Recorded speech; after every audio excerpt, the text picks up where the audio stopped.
నమస్తే అమ్మా. నమస్తేనా. అమ్మ, ఈ మధ్యన తెలంగాణలో జనసేన పార్టీ వాళ్ళు ఎమ్మెల్సీ, ఎమ్మెల్యే, కార్పొరేటర్ కింద మనుషులు ఎదగడం జరుగుతుంది. దానికోసం ఏమైనా పార్టిసిపేట్ చేసే అవకాశం ఉందండి? ఎవరు నేను చేసేది అది పక్కన పెట్టలే కానీ ఎవరి కోసం వెతుకుతున్నారు? ఎమ్మెల్యేలు ఎంపీల కోసమా, లేకపోతే జనసేన పార్టీ తెలంగాణలో బలోపేతం చేయడానికా? ఏంది నీ క్వశ్చన్? జనసేన బలోపేతం చేయడం కోసం తెలంగాణ దానిలో నించునే అవకాశం ఉన్నాయి. ఎవరికి?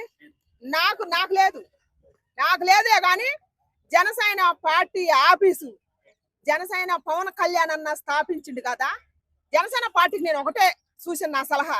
ఎందుకంటే ఆంధ్రాలోనే కానీ తెలంగాణ కానీ యావత్ ప్రపంచంలోనే కానీ పవన్ కళ్యాణ్ అన్న సీఎం అయితే చూడాలని చాలా మంది ఆయన అభిమానులకు ఉంది. పార్టీ తరఫున కూడా పార్టీలో వస్తే ఆయన సీఎం కావాలని కూడా చాలా ఉంది. కానీ పార్టీ తరఫున ఆఫీసు పెట్టినప్పుడు కొంతమంది లీడర్లను అక్కడ నిలబెట్టినప్పుడు వాళ్ళు చెప్పాలి ఈ క్వశ్చన్. వాళ్ళు కదా చేయాల్సింది. జనసేన పార్టీ ఆఫీసు పెట్టినప్పుడు తెలంగాణలో వాళ్ళు ఆ పార్టీ బలోపేతం చేయాల్సిన బాధ్యత వాళ్ళ చేతుల్లో ఉంది. ఆఫీసులో కూర్చోటానికి కాదుగా, ఏం తెలుసుకోకుండా వచ్చిన కార్యకర్తల కండలు కప్పడానికి కాదుగా. మిమ్మల్ని నమ్మిండు పవన్ కళ్యాణ్ అన్న అంటే అక్కడ నమ్మకం ఉండబట్టే కదా. ఆ నమ్మకాన్ని నిలబెట్టుకోవాల్సిన బాధ్యత జనసేనలో ఉన్న లీడర్లకు ఉండాలన్నమాట. తెలంగాణ కట్ట పైన సోషల్ మీడియాలో అంత ఫాలోయింగ్ బయట లేదని చెప్పుకుంటున్నాం. జనసేన బయట లేదు, ఎందుకంటే అక్కడ నిలబడ్డ లీడర్లు పార్టీలోనే కూర్చోవద్దు. పార్టీ పరంగా జనాలలోకి తీసుకుపోవాలి. జనాలలో దేశపోతేనే కదా తెలిసేది. ఇప్పుడు తెలంగాణ గడ్డ మీకు జనాలలోకి వస్తేనే కదా తెలిసేది. రాంది ఎలా తెలుస్తుంది?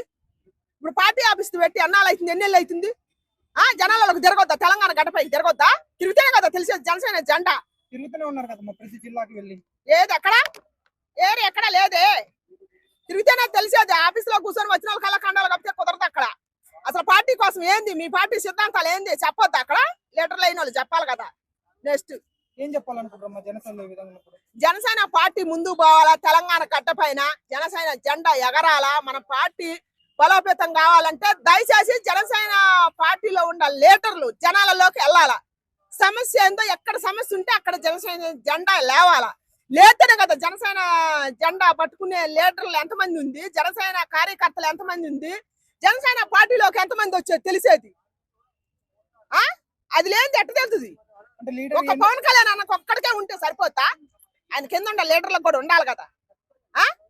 ఎంతసేపు అభిమానులు కొట్లాడుతాం కానీ ఏమన్నా ఒక మాట వస్తే లీడర్లు కొట్లాడేది ఎక్కడ లేదే, ఏడ వెళ్ళేదే ఎక్కడ లేదు. ఆసుకోకుండా అనుకో ఒక మాట మాట్లాడితే సరిపోతా? సరిపోదు. ఇదిగో పవన్ కళ్యాణ్ అన్న అభిమానులు సోషల్ మీడియాలో ఎంత యాక్టివ్గా ఉన్నారో, ఆయన సిద్ధాంతాల కోసం ఆయన మీద ఒక్క మాట పడకుండా అభిమానులు ఒక్క మాట కూడా అనుకుని ఎదురు అందుకుంటారు. మరి లీడర్లు ఎందుకు అందుకోవట్లా? ఆన్లైన్ లో కూడా జనసేన పార్టీ అనేది యాక్టివ్ లో లేదమ్మా సరిగ్గా. ఎందుకంటే ఎలక్షన్స్ లోపల ఏదైతే ఆన్లైన్ లో జనసేన అని చెప్పేసి పార్టీ ఉందో అది ఎనీ టైం అప్డేట్స్ ఉంటుండే, కానీ ఇప్పుడు అప్డేట్స్ ఏం రావట్లేదు. లేదు లేదు, ఎందుకంటే పవన్ కళ్యాణ్ అన్న ఒకసారి చెక్ చేసుకోవాలి ఈ పరంగా అని నేను కోరుకుంటున్నా. ఎందుకంటే బాధ్యత నమ్మకం లీడర్ల మీద పెట్టి ఊకోకూడదు.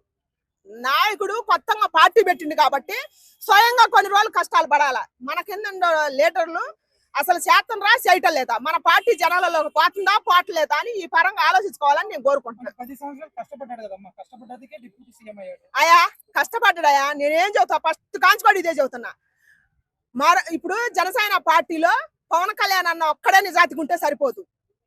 ప్రతి కార్యకర్త గాని ప్రతి లీడర్ గాని మరో పవన్ కళ్యాణ్ అయితేనే జనసేన పార్టీ ముందుకు పోద్ది, లేకపోతే పోదు. అయితే మొన్న జనసేన పార్టీలో ఒక మెంబర్ ఏమంటారంటే, నేను జనసేన పెట్టింది పవన్ కళ్యాణ్ సీఎం చేయడానికి, టీడీపీ కింద పార్టిసిపేట్ చేయడానికి కాదు. ఎవరు? అందులో నాయకుడే జనసేన నాయకుడు. ఇప్పుడు టీడీపీకి పోట వాళ్ళు కలిసి బాగానే ఉన్నారు. కూటమి ప్రభుత్వం మంచి క్వశ్చన్ లేవనెత్తిన. ఇప్పుడు జనసేన జెండా వచ్చింది తెలంగాణ గడ్డ మీదకి, టీడీపీ జెండా కూడా వస్తుంది. నెక్స్ట్ మళ్ళా కూటమి ప్రభుత్వం తెలంగాణ గడ్డ మీద మళ్ళీ నిలబడిపోతుంది. నేను ఇప్పుడు తెలంగాణ ప్రజలకి ఇది వివరిస్తున్నా. అంటే టీడీపీకి జనసేనకి అంటే పైన చంద్రబాబు గాని, లోకేష్ గాని, పవన్ కళ్యాణ్ గాని వీళ్ళు ముగ్గురు కింద ఉన్న వాళ్ళు ఎందుకు కొట్టుకొస్తారు? కింద ఉండాలి సిచ్చులు పెడతానికి. ఎందుకంటే సిచ్చులు పెట్టొద్దు, ఒకరికి సిచ్చులు పెడితే కానీ పార్టీ సీలికలు వస్తాయని చూస్తారు. కానీ అక్కడ ఏమి సీలికలు రావు. ఏపీ రాష్ట్రం బాగానే అభివృద్ధి అవుతుంది. మన నెక్స్ట్ మన తెలంగాణ గడ్డ మీద కూడా మళ్ళా కూటమి జెండా ఎగురుద్ది. అంటే కేసీఆర్ సపరేట్ గా అయితే ఇంకా లేదు, కేసీఆర్ అన్నకు లేదు, రేవంత్ అన్నకు లేదు. అంటే జనసేన గానీ టీడీపీ గానీ సపరేట్ అయితే అందులోని వీళ్ళకి వచ్చే పోస్టుల కోసం అని చెప్పేసి చిచ్చులు పడుతున్నారు. దానికోసం నిన్ననో మనను ఇప్పుడు తెలంగాణలో ఒక రాజకీయం నడుతుంది. ఎవరు? కొండ సురేఖ గారు బిడ్డ సుస్మిత గారు ఏం మాట్లాడుతుంది? ముఖ్యమంత్రిని రేవంత్ రెడ్డి గారు అని కూడా చూడకుండా, రేవంత్ రెడ్డి నీకు నేను సవాళ్ళు ఇస్తున్నా, ఎవరు ప్రకాష్ రెడ్డి అంట, ఆయన పెద్ద ఆయన పట్టుకొని డ్రైవర్లు వేసుకున్నామని మాట్లాడుతుంది. ఇలా అసలు రాజకీయమే తెలియదు. రాజకీయం తెలియని వాళ్ళందరూ మేము రాజకీయంలో కొత్తన్నాం, మేము ప్రజల కోసం సేవ చేస్తాం అని చెబుతున్నారు. కొత్త వాళ్ళంతా వచ్చి